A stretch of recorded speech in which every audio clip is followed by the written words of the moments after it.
Shit, you know what I'm saying? Like, some social shit for everyone, you know what I'm saying? Like, I made this be myself, so hear me. Woo! I mean, like, we can pull that clown shit away. This some real shit for you. I'm spazzing right now, so listen, let's go. Yeah. It's in their bones, the thoughts and harmony for the love of the money. Then fall victim for the cookie, then turn pussy, it's lonely. You said you hold it down when life get rough, we're here now, so show me. We move them losses to them wins. Heavy pounds, we make it ends meet. Converse with only few who make me feel like I be 10 feet. Yes, people, what's going on, man? It's G. We are back in the building, man. We're back in the building. We're here with another episode 3 of our Euro Club 4 Fold. Big up everybody who's watched the last couple of episodes. As I said before, you know, it's just taking a look at the La Liga, Bundesliga, Serie A, and Ligue 1. So I've obviously picked out 4 teams from there. So, of course, we've got Lyon, we've got Juve, we've got Bayern Munich, and we've got Barcelona. So make sure you guys are obviously hitting that like button, sharing, and subscribing to the channel. Now we've done all the housekeeping. So obviously, as I said, we're on week 3 of the series. Of course, you know, teams are ramping up their, you know, pre-season. You know, some teams are, you know, getting close to the start of their, you know, domestic leagues. Some teams, you know, in just all around Europe and stuff like that, you know, getting ready for qualifiers, potentially in Europe, buying players, selling players, trying to figure out teams, managers. There's, you know, there's quite a bit going on, man. There's quite a bit going on. This week, of course, you know, we've got, you know, friendlies with, you know, Lyon friendlies, Barcelona friendlies, Bayern, and, you know, Juve. So we're going to take a look at all of that and a bit of transfer news. So first up, we have got Lyon. Yeah, this week, or in the past week, should I say, obviously they had a 4-0 victory. As I said, they're kind of ramping up their pre-season. Yeah, good game from them, if I'm being totally honest with you.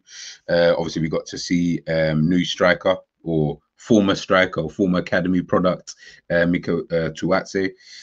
So yeah, we got to see him, of course, playing up front. They played decent football, I will say that much. They did actually play some decent football in that game. I think one player who not shocked me, obviously got himself a goal, Maitland Miles, obviously former Arsenal player. His goal was pretty decent, good build-up play in that game. Obviously, we've got to see Ben Rama playing as well. So, yeah, all in all, not really much to necessarily go on in regards to, you know, the preseason game.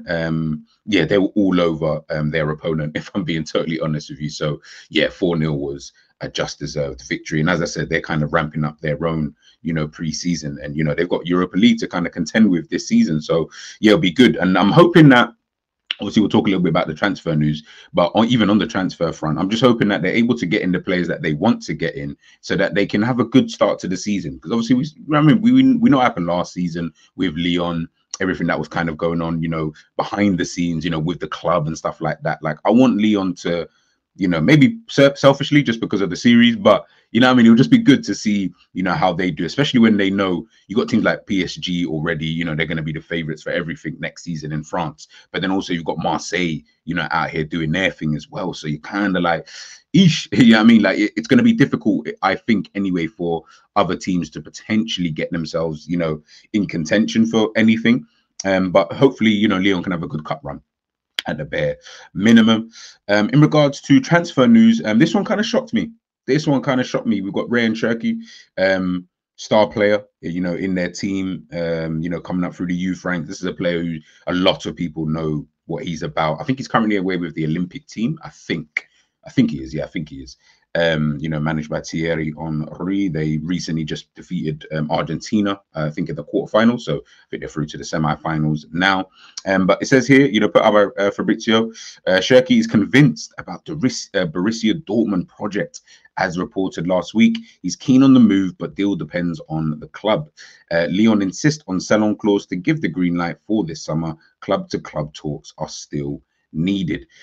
This one will be a big transfer for Lyon. I'll keep it a buck. Like, obviously for him, you know, it'll be good to kind of, because he's still young, I think he's still 20 years of age. It would be good for him to, you know, move on potentially, you know, if he feels that staying at Lyon might not just be to the betterment of his development. Then I'm saying, yeah, fairs, you know what I mean? You can go on, try and forge your own career, come out of your comfort zone. Obviously, being in France, you know, this whole time, go up to Germany, go to a team that is also as good as Lyon in terms of developing players. That's why I feel like he could have blatantly have just stayed at Lyon this season anyway, help them with their Europa League campaign, and then see where they go from there. But again, listen, you know, you're going to go to Borussia Dortmund. You're going to be up against the likes of the Bayern Munichs, the Bayern Leverkusens over there. Borussia Dortmund, I believe, Champions League, I think. Maybe. I can't remember where they finished actually last season. But yeah, either way, you know, Borussia Dortmund is still a respectable club to potentially go to. But I just didn't think that someone like Lyon would sanction that kind of sell unless the money is really, really good. If the money's good, who am I to tell you otherwise? Do you know what I mean? So I can understand really from all parties, but let's just we'll kind of keep note of that. You know what I mean? We'll wait and see, you know, how that kind of pans out. And then, of course, we can just take it from there. In regards to incoming, should I say, we've got Thiago Almada. So he's going to apparently sign for Lyon for around 20 million in January. We all know the Argentinian midfielder, attacking midfielder. He obviously plays for, currently played for Atlanta in the US. He was wonder kid. Hairman talked about him. You know, he's got good ability. Like I said, attacking midfielder, good from set pieces. You know, good passing range and stuff like that. Like he's a decent, you know what I mean, player and stuff like that. But then he went to the US, you know, from his initial club. And I remember, I think everyone was like baffled with that because he just always felt like, nah, he could go to one of the top teams. But hey, listen, look, it's not my, you know what I mean? It's not my career. At the end of the day, if he felt like going to the US was better for him, good luck to him. You know, I guess there's not really much you can realistically say. But he's going to first join Botafogo. He just completed for the Argentine talent, who's set to join the Eagle Group. Almada will play 6 months at Botafogo before joining Lyon in January. I don't know if this has anything to do with like work permit and stuff. That would be interesting because that maybe might give a better indication as to why he moved out to the US first. Because when he was young, like 18 and stuff, there was so much conversations about this kid. So, you know, to see him now a few years older, you know, it is interesting. It's interesting to see. But listen, Lyon are going to get him in January. I think he'd be, maybe that's why they're looking at, okay, we can sanction a sale for Cherki because we're getting in Almada anyway. Played near, like can play, you know, the same positions. Maybe that might work, you know, better for them. You're getting an older player, tad bit more experienced player. Both really good, by the way. So you'd be splitting hairs between the both of them. But yeah, that's one to watch. Obviously, that's more in January anyway. But that's obviously a deal that they have got done. Now let's take a look at Barcelona. Obviously played against Manchester City. They've had 2 fixtures in this past week. Starting their Barcelona tour. 2-2 against Pep Guardiola's Manchester City. It was a good game. It's funny because Manchester City, obviously barring their game against Chelsea where they beat them, I think it was 4-2. They've been kind of like underwhelming, if I'm being honest. But then again, they've been playing quite a lot of kids. They've been playing quite a lot of the, you know, the young players. Pep just seems to be giving everyone a go. I think he even did mention about Kevin De Bruyne not even potentially starting the season. So, you know, and you got players like Rodri, you know, all of these kind of guys. So obviously I know Haaland, he's there, but he didn't have any Euros or anything during the summer. So he's been able to have just like a full preseason, you know, kind of thing with no injuries as well, which is good for them. But in regards to Barcelona, yeah, like I said, man, it was like a casual game, to be honest with you. It was almost like a game for the fans, if I'm being honest. Like it was just one of those kind of games. You know, Pep Guardiola got up against his former team, you know, see how, you know what I mean? They're probably looking at it, thinking, yeah, we can beat this guy. Do you know what I mean? Like even though he's our former manager, we do want to get, you know, the victory. But listen, it ended up being 2-2 in the game. And I think, yeah, it was a good start. You know, Pau Vitor for Barcelona. He's a player we're going to talk about in a sec. You know, getting on the score sheet alongside Pablo Torre. So yeah, moving on obviously to their next fixture. Obviously we've got the El Classico. The El Classico, man. They've always got to play this fixture. It's funny because this fixture will be played everywhere because it's like probably in terms of Europe-wise, probably the biggest fixture out there. In terms of a global aspect, although I know in recent years it hasn't really felt like that, if I'm being honest with you, but it's still a global kind of event almost when Barcelona face off against Real Madrid preseason, whatever, friendly, whatever it is in the leagues, whatever. It's always going to be a very, very massive game. Barcelona, yeah, I mean, over the last few years as well, beaten every time they, I mean, during preseason. I know it doesn't count. I know it doesn't really matter. But yeah, I mean, we got to take the W's where we can take the W's, man. And then, of course, we got the victory, Barcelona. Pau Vitor again with 2 goals in the game. Barcelona winning 2-1. Nico Paz for Real Madrid, man. And it's so interesting because, as I mentioned before about the whole Pau Vitor, that's 3 goals in those 2 games. He's someone, obviously, he's been out on loan, was out on loan at Girona. Been out on loan, obviously, at Girona. Obviously, I think he was there for about 4 years. Then, obviously, he's come back now, to Barcelona. It's going to be interesting. He's 22 years of age, so it would be he took the goals really well, by the way. In both games, took the goals really, really well. Looked lively, looked really good. But of course, they got Lewandowski, and stuff like that. So, and it still got Vitor Roque as well, So it's going to be interesting to see for him. I think someone like him. I know it's just preseason at the end of the day, so it is just more about we just want to get players playing. Some players are not available. All that kind of stuff, and also players that you may potentially want to take a better look at.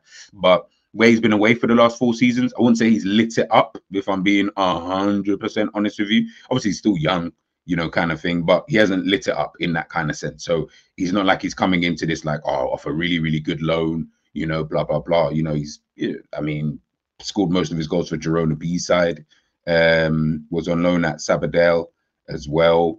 Obviously, Barcelona B. Last season, so he's a bit of a he's a bit of an interesting one. He was I say he was on loan. He signed for Barcelona at the beginning of I think it was the 2023 season. He signed for Barcelona at the beginning of this July 2024.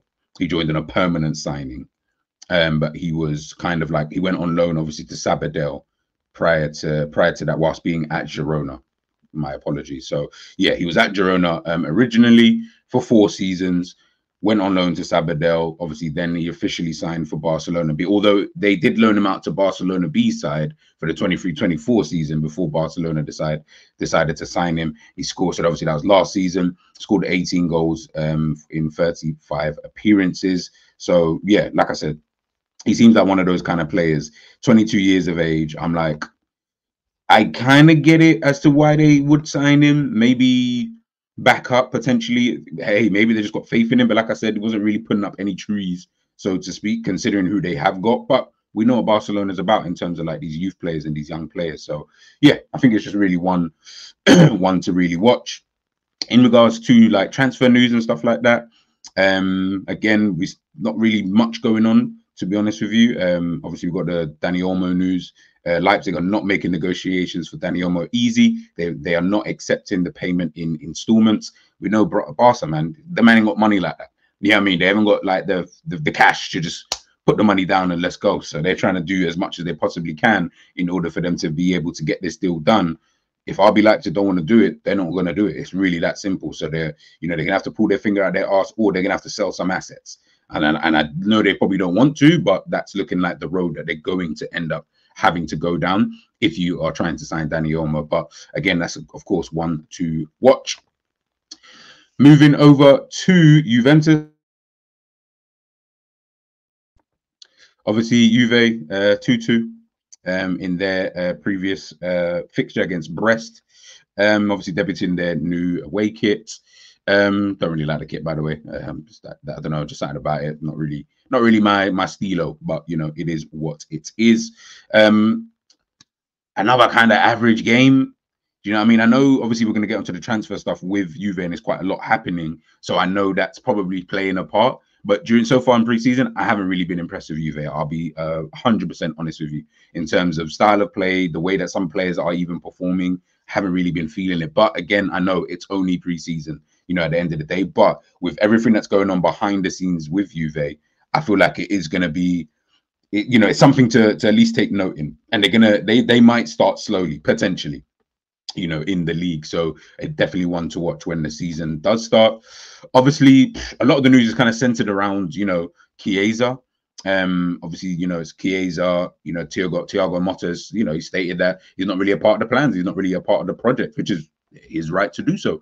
So it's going to be interesting to see. But it's not only Chiesa. You've got Szczesny, Weston McKennie, Decilio, Arthur Melo, Kostic, Caviglia, and Rugani. They are all out of the project, man. So quite a lot of players, man. You know, Thiago Motta just confirming.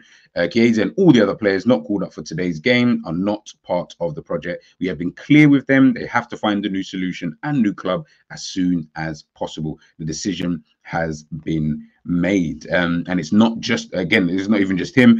You've also got Thiago Jallo. Sorry, I was just trying to read something else. But yeah, you've also got Thiago Jallo as well. So, you know, he's expected to go on loan this month as Juventus are assessing all of their options.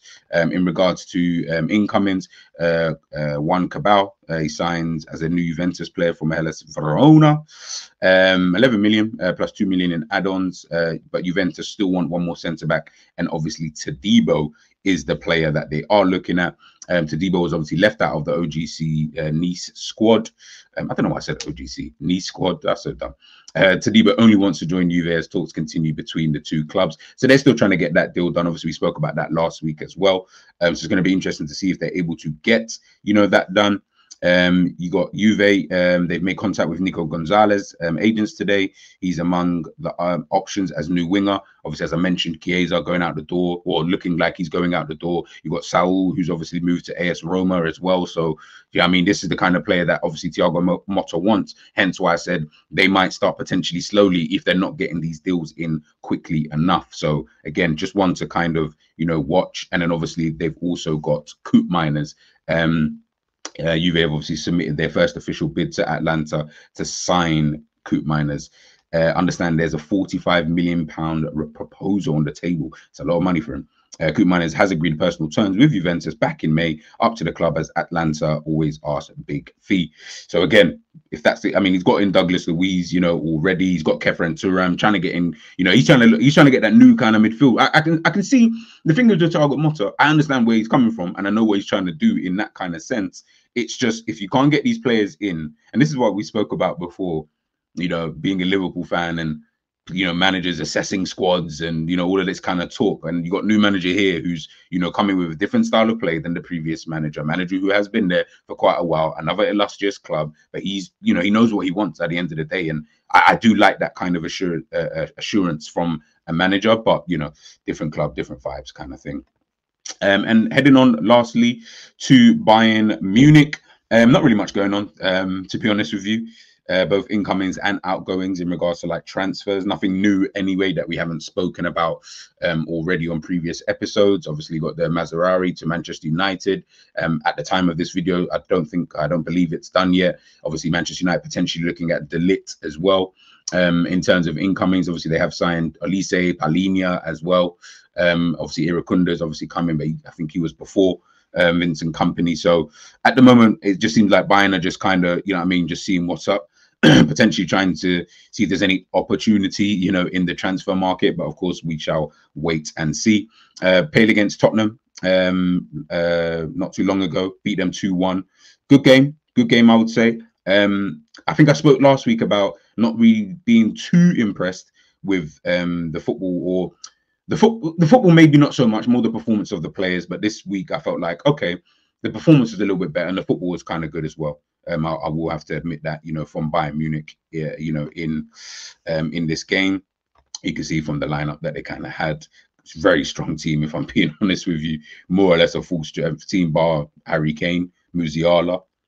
Maybe there's a few others in there that you potentially, but it's a strong enough team anyway, you know, to beat them. Gnabry, Muller, Matisse Tell, Vidovic actually went up forward, starting up front. He got himself a goal, which is really, really good for his confidence. Obviously, Kimmich and Pavlovic. Pavlovic is definitely a player to watch, you know, this season. And I might do, you know, a player to watch for the up and coming season, or young player potentially. And then we'll see, you know, how far it goes. But yeah, man, this week has been, like I said, teams are just ramping up. You know, they're ramping up, you know, their preseason and stuff like that. So we're kind of getting along really, really well. So it's going to be interesting to see, you know, how that's my buzzword for the year, but for the season is interesting.